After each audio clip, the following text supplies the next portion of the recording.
1 Coríntios, no capítulo 14, o versículo 16, diz assim: E se tu bendisseres apenas em espírito, como dirá o indouto, o amém, depois da tua ação de graças, visto que não entende o que dizes? Se eu numa língua, por exemplo, em alemão, eu bendizer a Deus, quem está me ouvindo e não entende o alemão, como é que ele vai dizer um amém?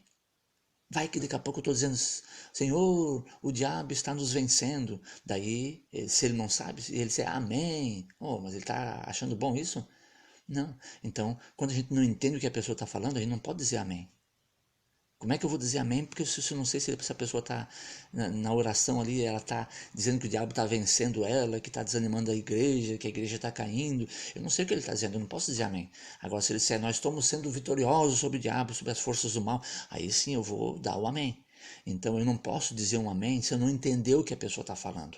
Não pode alguém ficar fazendo uns barulhos lá e eu gritar aleluia e amém e glórias a Deus. Quer dizer, glória a Deus o quê? Se a igreja está caindo, a igreja está caindo, ele está caindo, o diabo está nos vencendo. O que ele está falando? Eu não sei o que ele está falando. Então eu não posso dizer amém.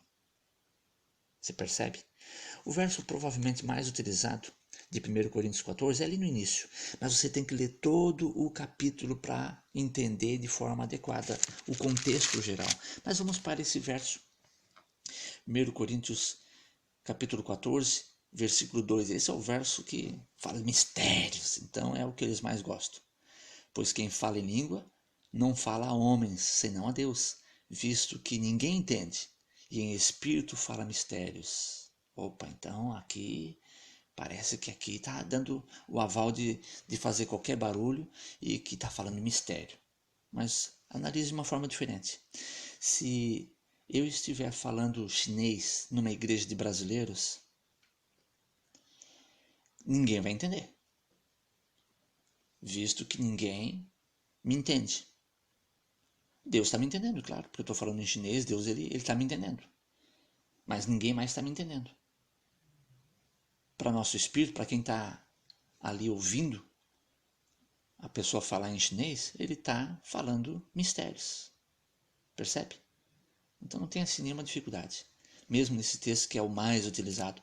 Pois quem fala em outra língua, quem fala em chinês, por exemplo, não fala a homens. Claro, está numa igreja de brasileiros, ele está falando em chinês, ele não está falando para homens. Deus está ouvindo, está falando só para Deus. Visto que ninguém o entende, ninguém realmente vai entender, porque ninguém conhece essa língua. E em espírito, fala mistérios. Quer dizer, a pessoa vai entender que ele está falando mistério. Não vai poder dizer amém. E por isso que depois Paulo ele diz assim que mais importa eu falar ali 3, 4 palavras na minha própria língua do que falar 2.000 numa língua diferente. Uma língua que ninguém entenda. Então anote em sua Bíblia.